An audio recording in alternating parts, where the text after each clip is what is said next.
dia com o Senhor Jesus Cristo.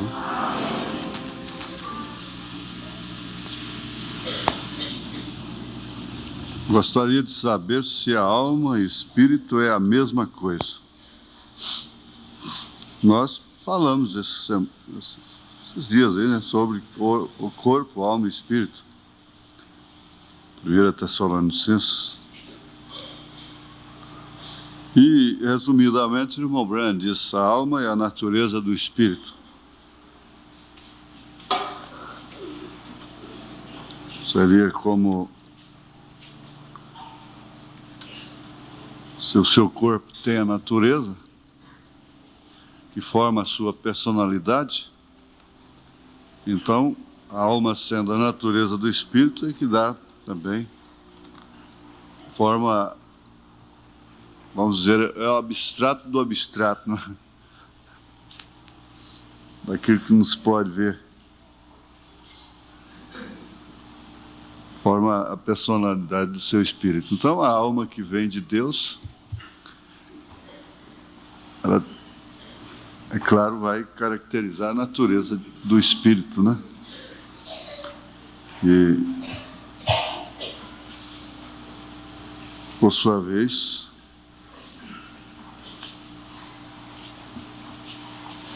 é o penhor da vida, né? Sem o espírito, diz Tiago, que o corpo está morto.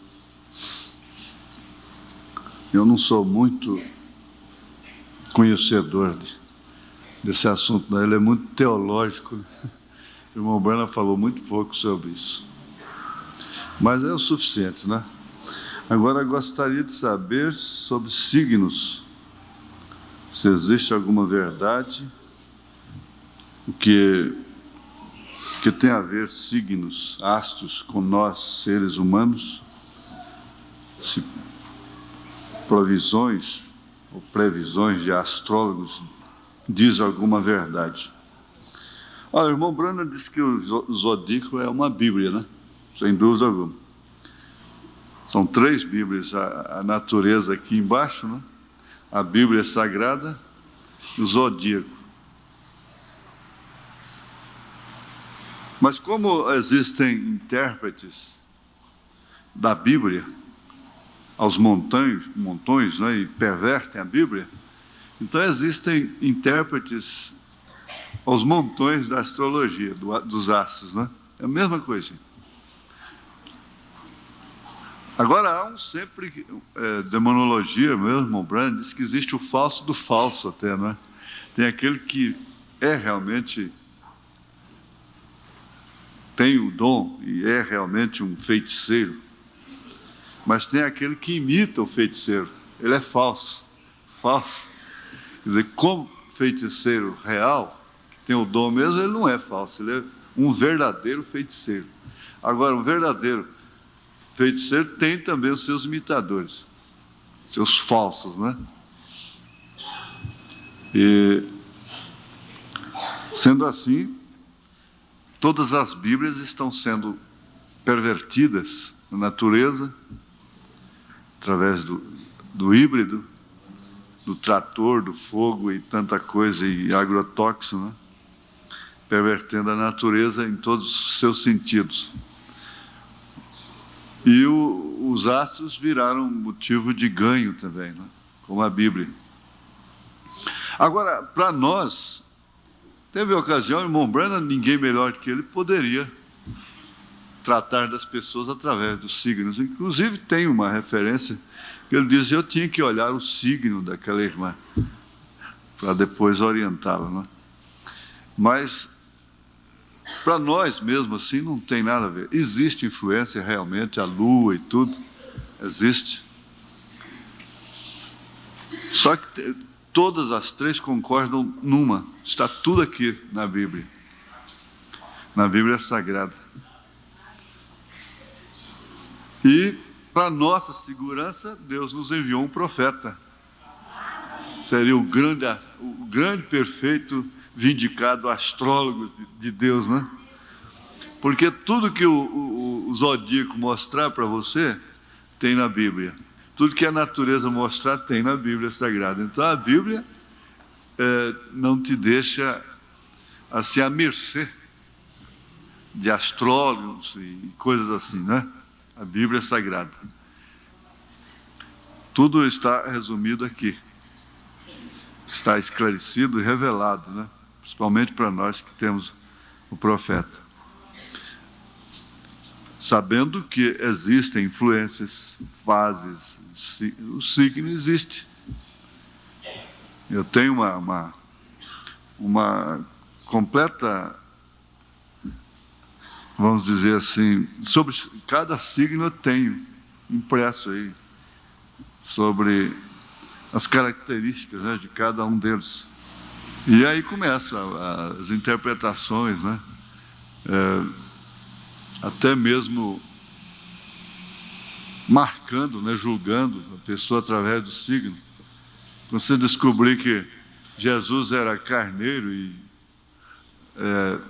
Pilatos, Judas Iscariotes era de Capricórnio, né? Então aí começa, meu signo é de Capricórnio. Você é Capricórnio, por isso que você é assim. Não, todos têm que nascer de novo. E nascendo de novo, nasce tudo meu signo. Carneiro. Não, mas é verdade. Mas tá bom. Não tem nada a ver. Não tem nada e tem, né? As influências que exercem sobre as árvores, as frutas, a natureza, de um modo geral, isso tudo casado. O irmão Brana falou para o pai dele, eu não vou plantar na lua. Ora, não vai plantar na lua? Então você vai bater com a cabeça na parede. Você vai perder sua planta. Raízes têm que ser plantadas como mandioca, né? Os baianos entendem bem disso. Na força da minguante, né? A madeira branca, não, a alicerce não precisa disso, mas a madeira branca, para fazer ripa, essas coisas, tem que ser tirada. Hoje eles não selecionam, por isso você compra madeira, depois ela caruncha. Mas é porque a seiva naquela lua está recluída na minguante. Então, eles cortam aquela madeira branca na minguante, ela nunca caruncha. Mas se cortar na nova e outra lua, ela vai carunchar. É matemática. A mandioca plantada na lua certa, o alho, as raízes. Então, a mandioca dá aquela rama bonita, plantada na lua nova e outra lua. Ah, mas como está bonito, meu mandiocal. Mas raiz mesmo, que é o principal. Agora, se você planta na minguante, às vezes a rama fica mais fraca, mas a raiz fica forte. Então, é um casamento, né? Dessas três Bíblias. Consciente ou inconscientemente, isso está operando. Por isso que o irmão Branham diz que todo tanto que a pessoa, o jovem, ora, é pouco em relação ao casamento. E a pessoa deveria só se casar se fosse morrer por causa da outra. Não desse conta de viver sem ela. Mas só essa mania apenas não deveria casar, não. Porque essas coisas têm influência, não resta dúvida. A mulher, sem saber de nada de genética, ela concebe. E ela não conhece nada, ninguém tem que explicar aquilo para ela, ela concebe. É uma lei natural. Então, os lavradores, o tempo que o homem do campo era do campo, porque hoje os fazendeiros tudo é de bota branca, né? Bota branca, está tudo de jaleco branco. Você tem que botar chapéu branco, jaleco branco, bota branca, calça branca, porque é tudo médico. Os fazendeiros de hoje. Mas fazendeiro antigamente era fazendeiro, vivia da fazenda e na fazenda, e falava como fazendeiro, agia como fazendeiro. Esse é diferente. Esse é o original.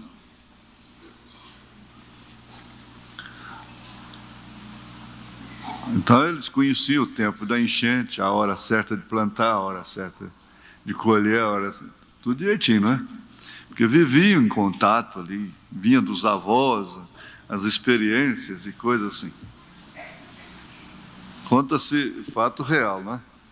Que 2 geólogos chegaram numa fazenda de uma viúva e os sols rachando mamona, como eles dizem, né?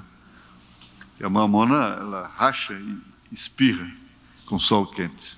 Ela está seca, né? Então o sol rachando mamona. E eles estão lá fazendo um serviço de medição, não sei se uma estrada que ia passar lá perto, qualquer coisa. E pediram pouso lá, abrigo lá, não sei como é que era mesmo, os detalhes. Eu sei que ali pelas 2 elas estavam secando arroz, muito arroz. Eles secavam arroz no couro de gado. De repente o jumento saiu gritando para lá, berrando, uivando, né? A viúva saiu na janela assim, olhou para cima, para um lado e para o outro, gritou os operários, os funcionários dela, os agregados, recolhe arroz que vai chover. Aí um doutor daquele olhou para o outro e falou, tá doido, se vai chover, né? Olhar também para cima, para baixo, não tinha nada a ver, né? Daí a pouco, eles acabaram de recolher o arroz. Mas foi um toró d'água daqueles, né? Então um ficou assim, olhando para o outro, sem graça, né? Tem sim, muito a ver. São 3 Bíblias. Isaías disse, o boi conhece o seu possuidor, o jumento conhece a sua manjedoura. Eu li isso, que esse Richard, Scala Richard, um cientista que deu o seu próprio nome, porque ele descobre, né? É um grande descobridor, sobre sismos, terremotos e coisas. Ele disse, criticou o governo americano quando investiu milhões de dólares para construir um aparelho, um laboratório para prever terremotos. Ele disse, isso é um gasto inoperante, é um desperdício, isso não vai resolver o problema. O único meio de prever terremotos é olhar o comportamento das aves e dos animais. Então isso confirmou, quando eu li a mensagem de Montbrand, ele dizendo que estava lá na Índia, né? E os passarinhos saíram das brechas, porque as muralhas lá são de pedra, as cercas, e eles fazem ninhos ali, então eles saíram. E o gado que fica ali, o gado lá é consagrado, é sagrado, né? Então eles têm uma coisa com a vaca é divina, né? Então estão morrendo de fome e não podem matar uma vaca. A vaca entra na casa, tem que deixar comer roupa, tem que fazer o que ela quiser. Não pode bater em vaca nem tocar vaca, porque vaca é sagrada. E o gado ali ao redor da cerca se ajuntou todo no meio do campo, tudo junto. De repente veio um terremoto. E o homem não ficou sabendo, mas os passarinhos, as vacas ficaram sabendo. Então, existe realmente. E há muito choque de natureza entre casais. Realmente existe. E coisas assim. Essa questão do 7 da vida aí, isso é perfeito. Isso é só observar que as pessoas têm os seus 7, né? Uns são mais marcantes, né? Mas com vindicações especiais, outros menos, mas todos têm os seus 7, né? De 7 em 7, 7. E quando chega o 8 vezes 7, segura o pé. O Nisso pode pregar os botões do paletó, né? Deixar pregadinho, porque é perigoso precisar abotoar. Eles dizem assim, né? Então, o irmão, existe sim. Eu quero que fique bem claro o seguinte, que como há falsos intérpretes e muita especulação do livro, Bíblia, há também do zodíaco. Existem os verdadeiros. Agora, a noiva, a igreja de Cristo, não se dirige por isso. Por quê? Tudo está aqui. Os céus proclamam a glória de Deus, o firmamento anuncia a obra de suas mãos. E cada passo na hora certa ali, cada movimento de Israel, tudo era confirmado também pelos astros, né? Salmo 73, né?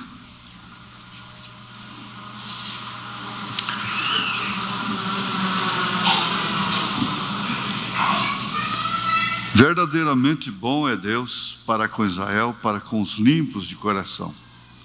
Quanto a mim, os meus pés quase que se desviaram.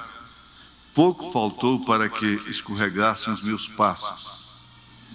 Pois eu tinha inveja dos soberbos ao ver a prosperidade dos ímpios.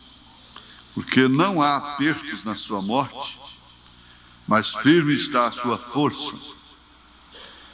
Não se acham em trabalhos como outra gente, nem são afligidos como outros homens, pelo que a soberba os cerca como um colar, vestem-se de violência como de um adorno.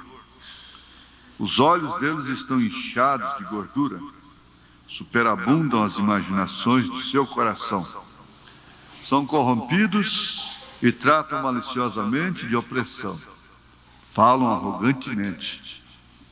Erguem a sua boca contra os céus e a sua língua percorre a terra. Pelo que o seu povo volta aqui, e águas de copos cheios se lhes espremem, e dizem: como sabe Deus? Ou há conhecimento no Altíssimo? Eis que estes são ímpios, e todavia estão sempre em segurança. E se lhes aumentam as riquezas.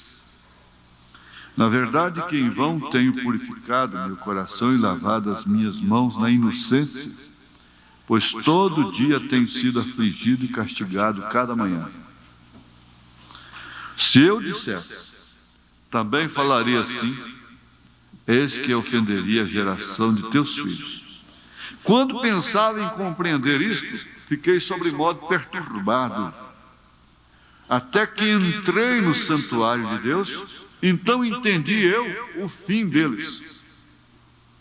Salmo 73, até o verso 17. Senhor, nós agradecemos por esta grande Bíblia. Ela é a palavra do Senhor. E essas três Bíblias concordam em um. Concordam tudo na palavra do Senhor. É tão certo isso que São Paulo disse que a natureza deixa todos os homens inexcusáveis, porque ela é uma Bíblia aberta. Que o Senhor nos ajude a olhar para ela com temor reverencial, com espírito de submissão e humildade e obediência. Vivifica isto em nossos corações, em nome de Jesus Cristo. Amém. Amém. Assentai-vos, irmãos. Nós vamos prosseguir, que exatamente por causa disto, a gente vai notar uma coisa interessante. Na vida natural, qualquer coisa serve de motivo. Qualquer defeitinho do carro serve para motivo para trocar o carro quando quer. Qualquer motivo serve para largar da mulher serve para largar do marido. Serve para comprar, vender, para fazer isso, fazer aquilo, porque tudo é motivo, é justificativo, é razão. Então, os mínimos toques, não é? Exteriores, naturais, a gente passa a obedecer. E vai, como o irmão Brana disse, não são as coisas grandes que vão estragar a sua condição espiritual, são as pequenas. Salomão disse que as raposas pequenas é que estragavam as vinhas. Por quê? os donos das vinhas faziam cercas, na verdade, mas pensando só em raposa grande, adulta. E então o que acontecia? As raposas pequenas entravam e danificavam a vinha, porque eles preocupavam somente com as grandes. Na verdade, as grandes não podiam entrar, mas as pequenas entravam. E é justamente aí onde Satanás apanhou a igreja. Foi exatamente isso. Agora, ele disse no parágrafo 11, então você vai concluir, preste bem atenção, porque eu não sei se domingo que vem vai ter rapadurinha. Mas preste bem atenção. As crianças, prestem atenção. Então, por relaxar, para começar, Éfeso já quer dizer relaxado.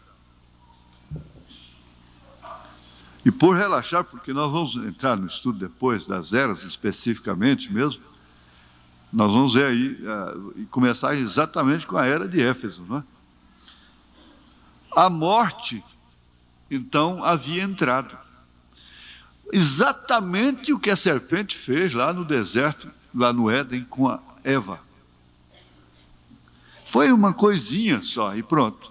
Não precisava mais do que aquilo. E ele disse, você não tem que atirar para cá quando o alvo está aqui, atirar para cá para errar o alvo. Você tem que abaixar para a esquerda, ou para a direita, para cima, ou para baixo, apenas milímetros aqui.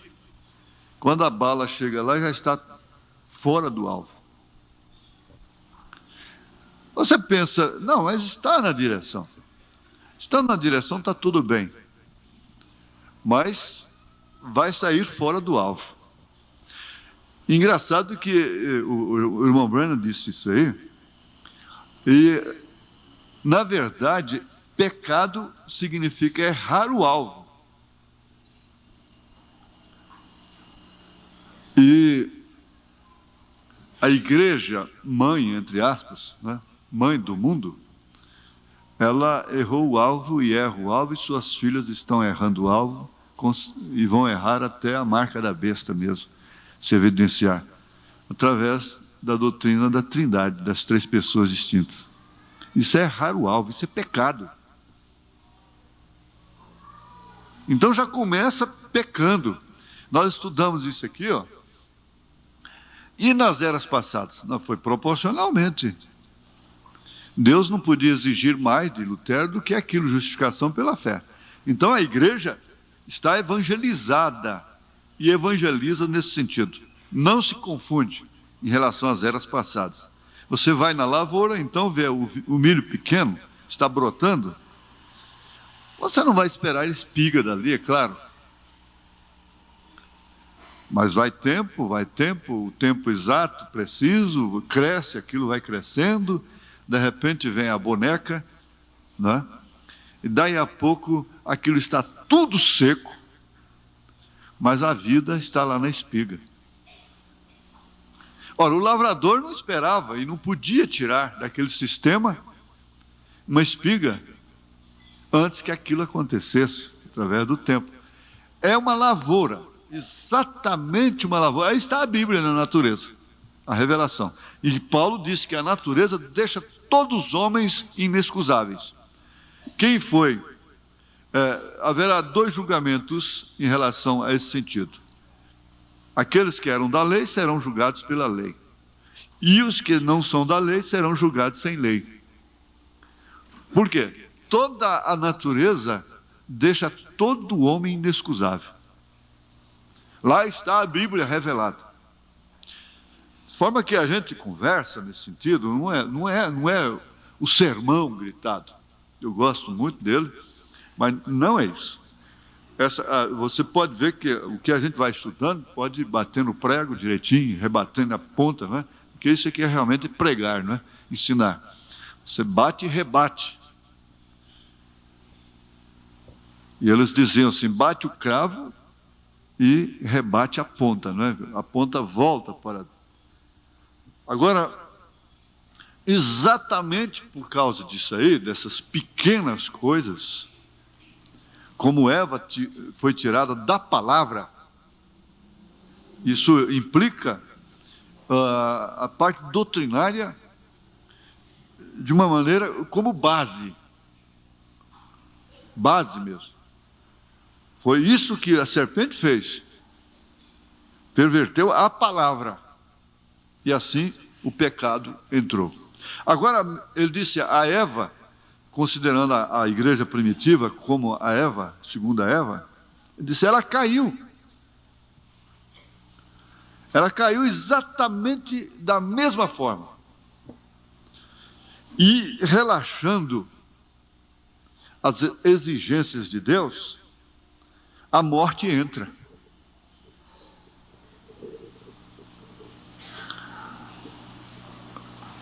A gente vê certas coisas, você cai num desespero terrível. Porque você não consegue, parece que perde a noção do que é opróbrio. O opróbrio nós vimos aí na mensagem a Minese. Aquele velho, representando a lei, pai daquela mulher, lá no fim, enfrentou aquele triste drama lá no fim. Ele não teve amnésia, ele não relaxou, ele sabia o que significava aquele opróbrio na família. Tanto que ele estava orando a Deus para que o marido dela não poupasse a sua vida, porque ele tinha que matá-la. Ele era um preso político, e quando ele estava preso, ela o traiu escandalosamente. A irmã dela não quis aquela moeda de ouro, que eu disse é preço de pecado.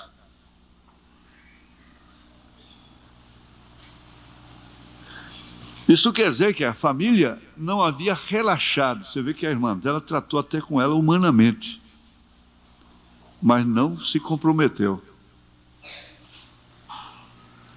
Porque às vezes você vê assim, passa por cima, mas aquilo é uma mensagem tremenda. Aquela mensagem da tentação, se as mulheres pararam um pouquinho para refletir um pouco naquilo lá, essa moça inocente aí, ela cairia num desespero. Cairia num desespero tremendo. Porque lei é lei. Deus não relaxa as suas exigências. Agora, ele proveu, a graça não quer dizer que a lei foi abolida. Ela foi abolida em suas ordenanças. Mas ela é imutável. O irmão Branham diz isso, ela é imutável. Jesus magnificou a lei. Na lei, zelava pela parte física. Então, o homem que fosse apanhado em adultério fisicamente, a mulher, então recebia a justa pena da lei. Mas não importa o quanto ele pensasse numa mulher e cobiçasse uma mulher, então não tinha lei física. De acordo com a lei física, a ordenança da lei, não tinha nada com ele, ninguém podia apedrejar aquela mulher, porque ela pensava num outro homem que não era o seu marido. Mas Jesus então vem e diz, aquele que cobiçar, já adulterou.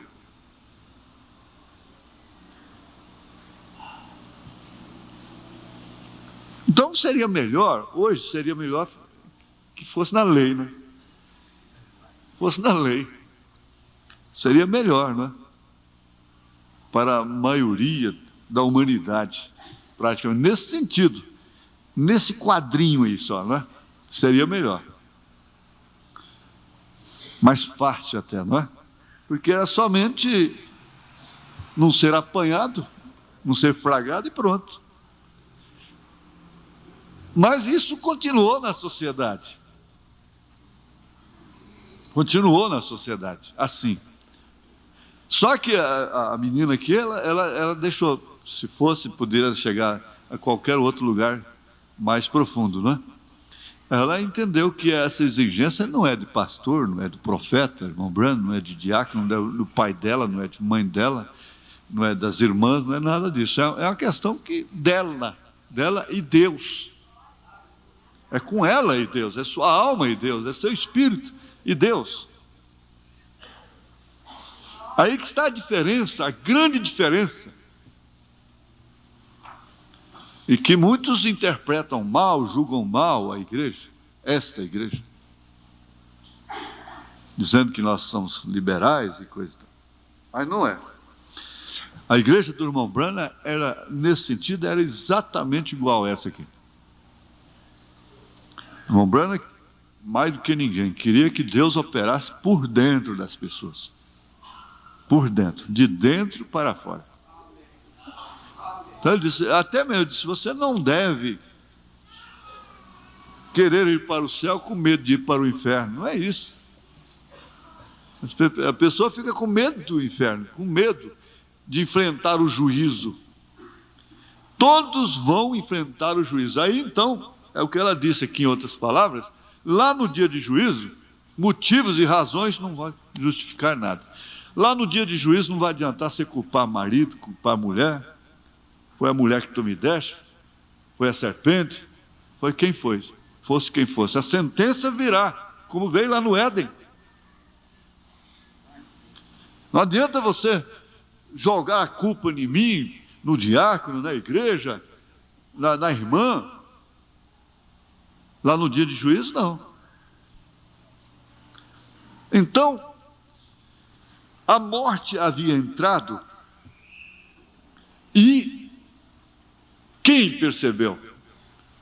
Paulo já tinha profetizado isso, que assim que ele partisse, o desespero dele, qual é que é?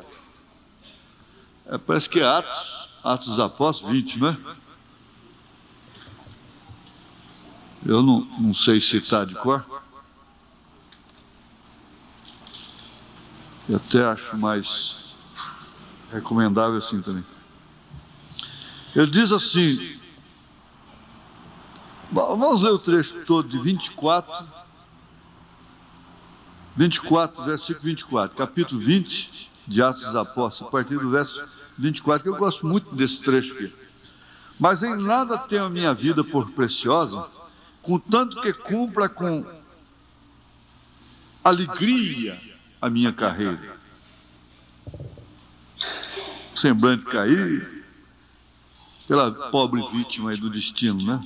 Não, que cumpra com alegria a minha carreira e o ministério que recebi do Senhor Jesus para dar testemunho do Evangelho da graça de Deus.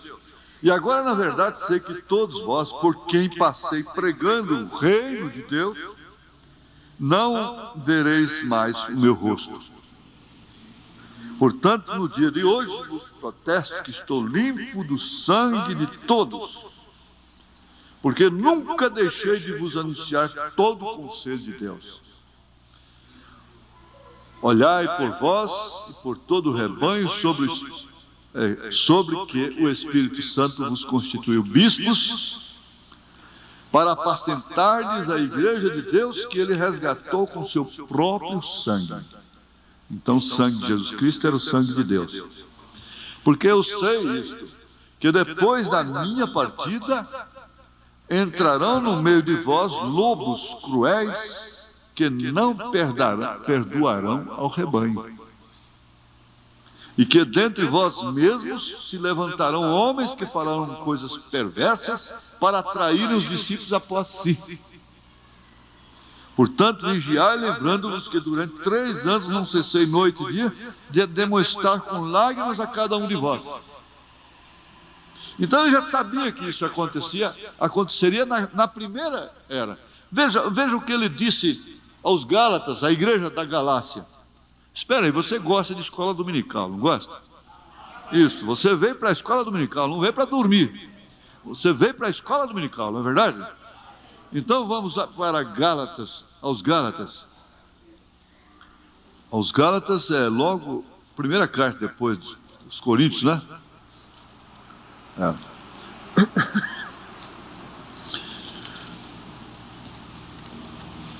Aos Gálatas capítulo 3, né? Olha, veja só. Como é que pode um pastor escrever para uma igreja dele dizendo isso, afirmando isso? Ó insensatos Gálatas. Insensatos quer dizer loucos. Estava fazendo loucura. A igreja, na época de Paulo ainda vivo, já estava fazendo loucura. Os adventistas já tinham entrado lá, os sabatistas. Já estava trabalhando, irmãos, de casa em casa lá. Ó insensato Gálatas, quem vos fascinou para não obedecerdes à verdade, a vós perante os olhos de quem Jesus Cristo já foi representado como crucificado? Só quisera saber isto de vós: recebestes o Espírito pelas obras da lei ou pela pregação da fé? Vós sois tão insensatos que, tendo começado pelo Espírito, acabeis agora pela carne. Já estavam na carne. Paulo ainda estava vivo. O irmão Branham disse assim: eu saio um pouquinho, vou ali, quando eu volto, o diabo põe irmãs contra irmãs, na igreja dele. Irmãos contra irmãos e tal, a divergência entre os irmãos. A igreja do irmão Branham. E o irmão disse: irmão Branham, essas mulheres e irmãs que andam com os joelhos de fora, mostrando os joelhos. Não é uma desgraça, um juízo, ele disse, não é um juízo, isso ele disse, não é um mau exemplo, ele disse, isso é uma desgraça, irmão. Ele disse, essa é uma desgraça. Mas o que eu posso fazer mais do que eu tenho feito? Pregar. Pregar. Se a senhora souber um outro meio, me ensine. Falou para ela, respondeu de público. Ele disse, já tem 30 anos que eu prego isso aqui, há irmãs ainda que cortam seus cabelos. Motivo aparece, né? Tem um produto aí que emborracha o cabelo. Irmão, isso já veio aqui e explicou. Todas as irmãs que fizerem isso depois dessa explicação, já está cortando voluntariamente. Irmão, isso é técnico. No assunto, veio aqui na frente e explicou. Ah, porque foi um produto, coisa e tal. Tá bem. Não sei como, eu admiro, como diz Natanael, como vocês vão cair nesses incidentes todos e chegar lá em cima. É uma grande vitória, né? É uma coisa de se admirar. E assim, outros detalhes para homens e para mulheres e para todo mundo, né? Então, veja, ele disse para a irmã, se você souber um outro meio, me ensine. Eu prego há 30 anos e ainda há irmãs que cortam os cabelos. E muitas delas, ele disse, quanto mais eu prego, mais elas ficam piores.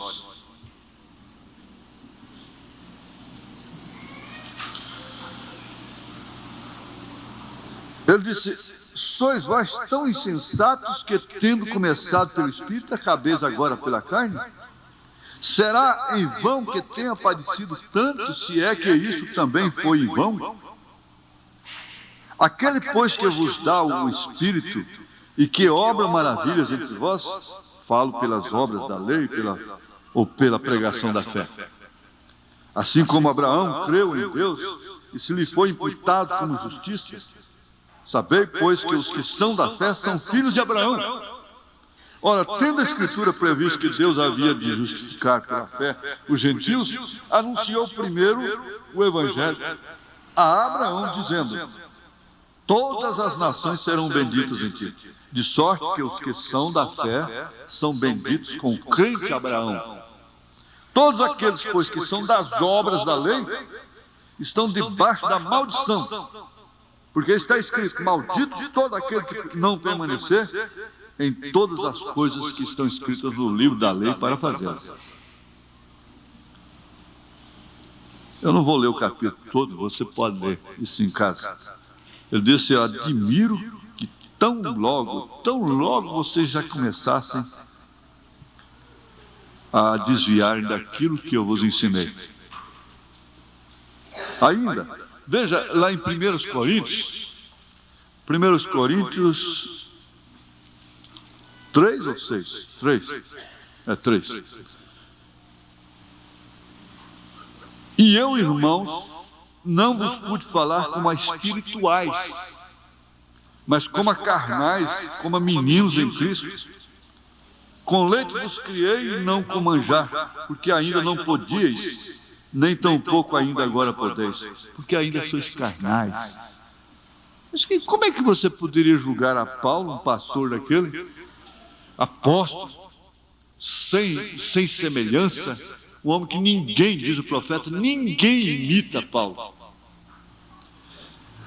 Ter uma igreja pela qual ele havia trabalhado, tanto chorado, tanto jejuado, tanto que ainda era carnal.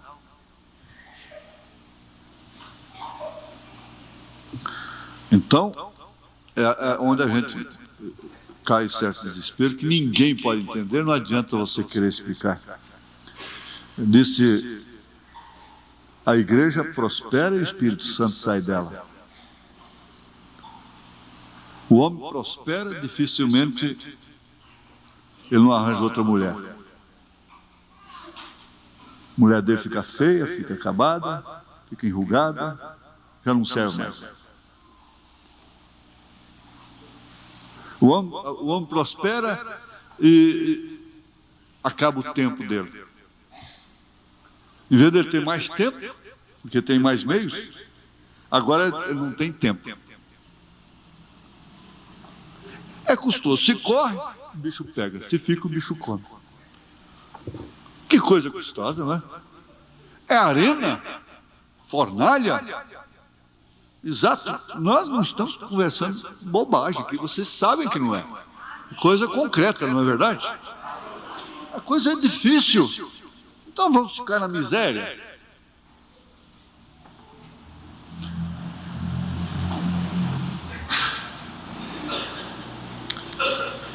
A morte havia entrado. Exatamente, veja como Israel vinha tão tremendamente já sob Josué, vitorioso, sobre Jericó, aquela vitória sobre Jericó. Irmãos, irmãs, o quadro do deserto, com razão, irmão Brando ali, o Êxodo, faz 3 vezes por semana.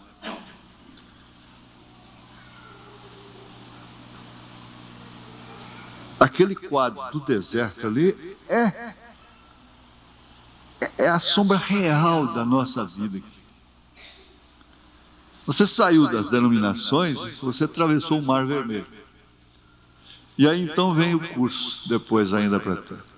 E vitórias e derrotas, e uns caem, uns saem da comunhão, por isso e por aquilo, escandaliza com o pastor, escandaliza com o diácono, escandaliza com isso, escandaliza com aquilo, vai embora. E murmura, e morre espiritualmente, morre fisicamente, e só mergulha no inferno, no abismo, amarra a pedra no pescoço, pula no mar, e essa coisa era toda. Agora, veja que tremenda vitória foi a de Jericó. Será que nós já passamos por lá? Você já passou pessoalmente? As muralhas foram derrubadas sob toque de corneta. As cornetas eram feitas de chifres de carneiro. E os sacerdotes, então, por ordem de Josué, na hora certa, ao tocarem aquilo, as muralhas que podiam viajar 2 carruagens paralelas naquelas muralhas. Faziam casa em cima delas, como a casa de Raabe era em cima da muralha. Derrubou tudo sob toque da corneta. Mas havia uma ordem, uma exigência de Deus que ninguém tem que pedir explicação. E depois você tem que explicar lá no escritório, você tem que desfazer coisas que o Espírito fala. O marido tem que relaxar, uma direção que Deus deu, a mãe tem que relaxar, e assim por diante.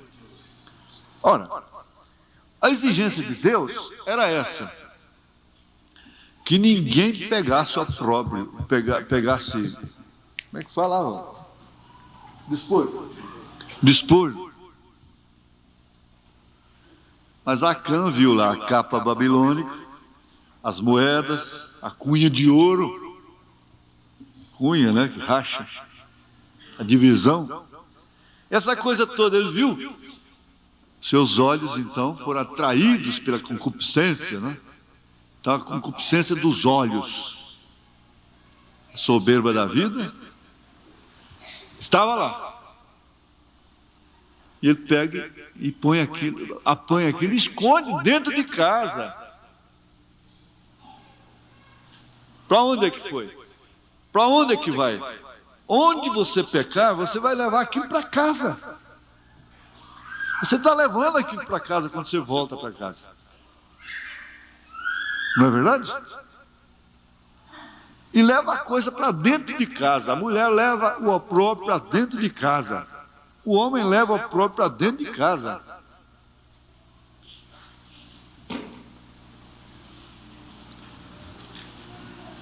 Agora Israel começou a perder logo de uma cidadezinha sem muralha, uma coisinha insignificante que não precisava nem mobilizar Israel, porque quem vinha de uma vitória daquela, eu já larguei o fumo, já venci isso, já venci aquilo outro, já coisa e tal, e aí começa, eu posso ver isso, posso ver aquilo, posso. E vai assim, e começa a subestimar o inimigo, por causa do tamanho.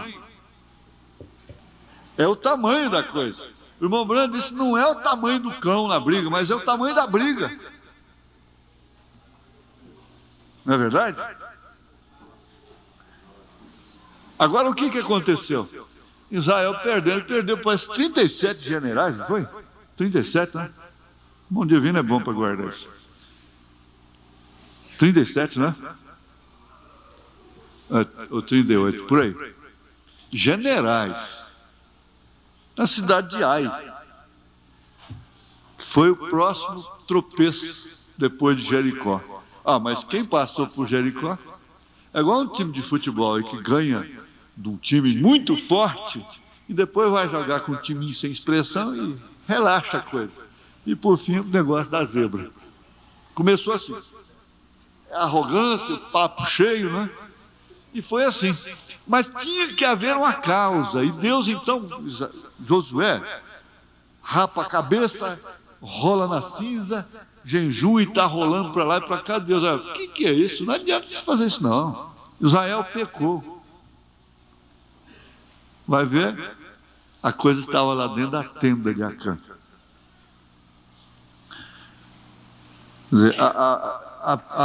A exigência de Deus não valeu nada para ele. Não valeu nada para ele. Por isso é que até discutir entre ministros e coisas assim, é uma coisa que não tem discussão. Eu digo, olha, comprar e vender dia domingo, primeiro dia da semana, é preciso ser muita circunstância, né? Muito circunstancialmente. Agora, você quer, por qualquer motivo, você vai ter razão para isso. E eu não quero, longe de mim, causar peso sobre quem quer que seja, famílias.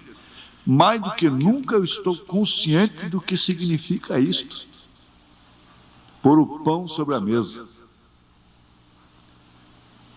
Então não são as pessoas que criticam, que censuram, que vão botar o pão sobre a mesa da pessoa. Ela que sabe por que ela está trabalhando.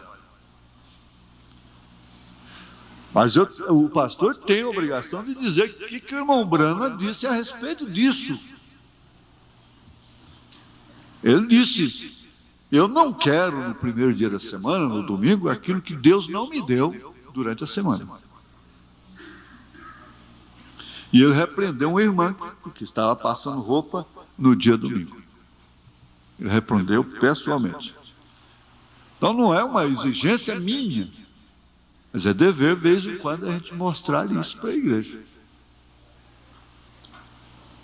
Ora, se eu posso fazer aquilo durante a semana, mas não posso, porque motivo eu tenho, né? Agora, tudo depende de querer. Você começa a chegar atrasado na igreja, primeiro domingo, primeiro dia. Aí, então, todos os dias vai aparecer um motivo. Aí depois você vai faltar culto, vai haver motivo. Basta você começar com o primeiro. Logo já vem motivos em cima de motivos. É assim por diante. Agora,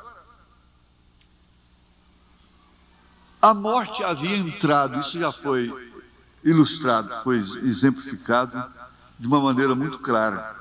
A morte havia entrado e o desespero da pessoa que vê as coisas é isso. Você vê a morte entrando claramente dentro de sua casa e você não sabe o que faz. Vê a morte entrando na igreja, não pode fazer nada. O opróbrio entra de várias maneiras.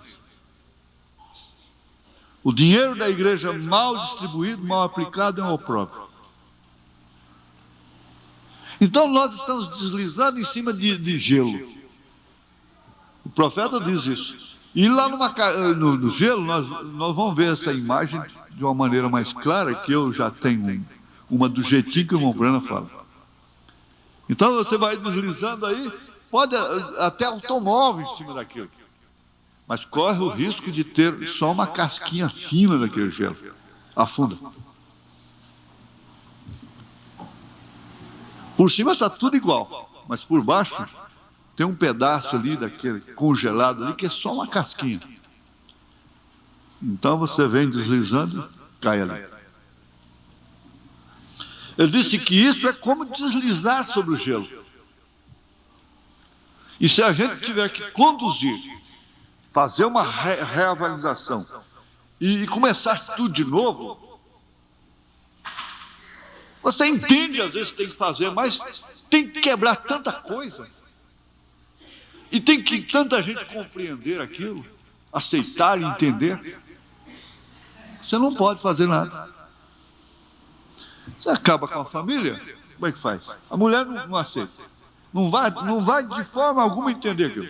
Ora, botar um filho para fora de casa, de que forma? Não com aquela legalismo, aquela estupidez, aquela ignorância. Mas depois de oferecer graça e tudo, aquele rapaz, aquele pastor, disse, não, ele não vai entrar na minha casa, não. Por que ele tem que comer do pão, usufruir de tudo aqui? Ele sabe de onde vem o meu dinheiro? Sabe? E aquele rapaz adoeceu gravemente, foi para o hospital, e ele não foi, o pai não foi lá visitar o filho, nem visitar sequer. Onde é que estava essa mãe? De que forma que essa mãe teria que ficar? Ela é mãe. Não foi você que teve a dor de parto? Você não gosta dele? E assim começam as alegações. Mas um dia, o pai estava pregando na igreja e ele entrou arrastando. Ele fugiu do hospital, tomou um táxi arrastando no chão, entrou no corredor arrastando, foi no altar, chorando, arrependido, e lá então ele foi curado.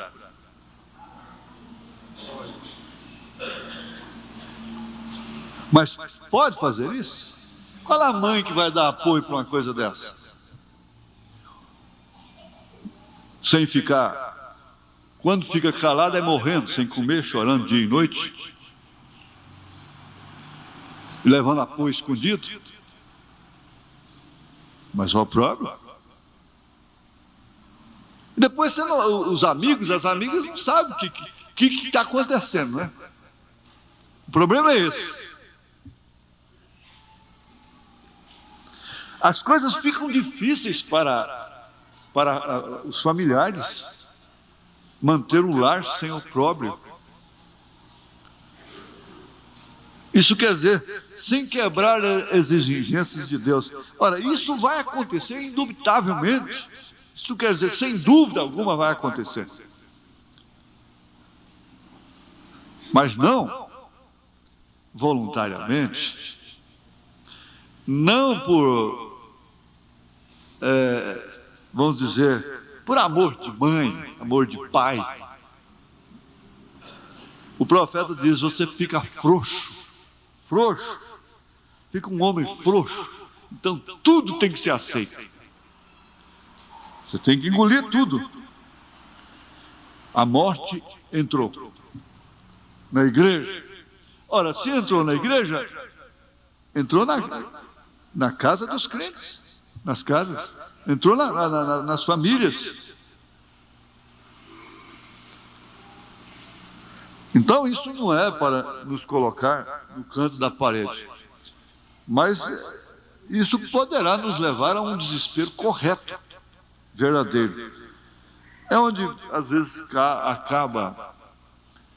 acaba até o estímulo para muitas coisas, não é? A morte havia entrado. Eu tinha tantas coisas para esse domingo, mas isso foi tão sublime e vai ficar. Nós não podemos fazer esse estudo com pressa também, não é claro? Nós vamos ficar somente com isso hoje. Como sabemos? Ouvimos a voz do Espírito que saiu naquela primeira era para que todos ouvissem.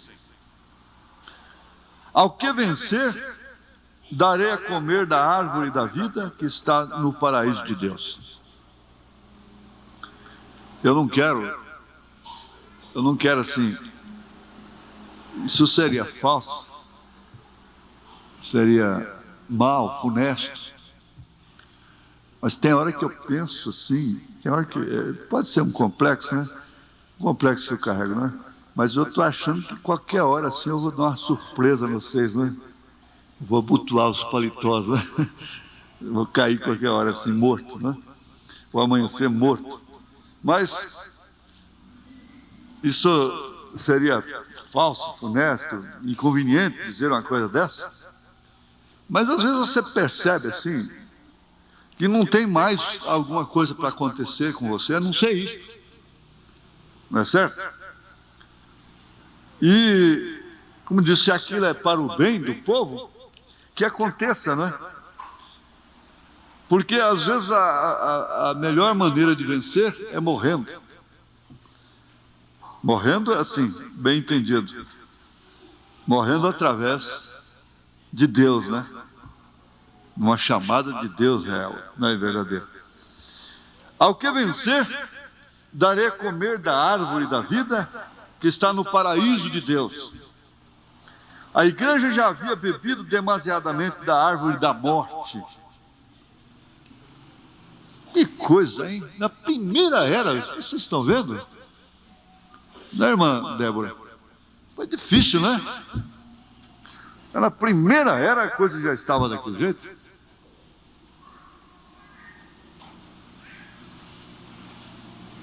A igreja já havia bebido demasiadamente da árvore da morte, ou a falsa vinha denominacional, cujo fim é o lago de fogo.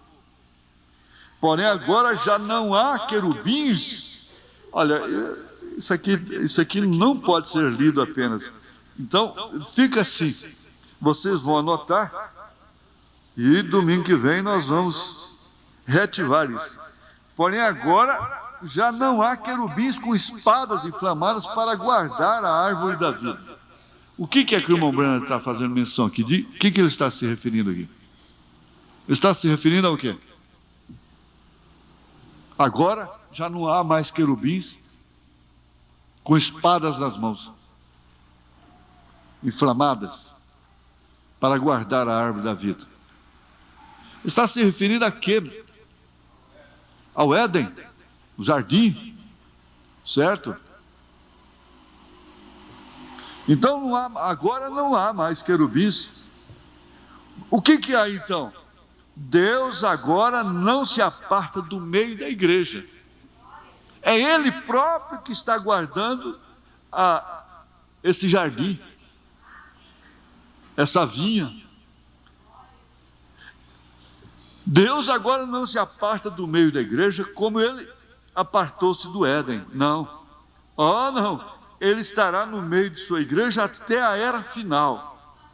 E até aquele tempo, Ele chama todos. Então fica aqui, irmãos, para domingo próximo. O pastor Elias vai terminar para nós, não é? E à tarde, se Deus quiser, a gente está aqui. Não dá para entrar aqui não, mas fica guardadinho, né? Deus abençoe. Você é um pregador do Evangelho também, e você está aqui por uma boa causa. Você não está doente, você está em necessidade e você quer um avivamento pentecostal para começar em sua igreja. Todos nós queremos isso. Vamos todos ficar de pé por um avivamento pentecostal.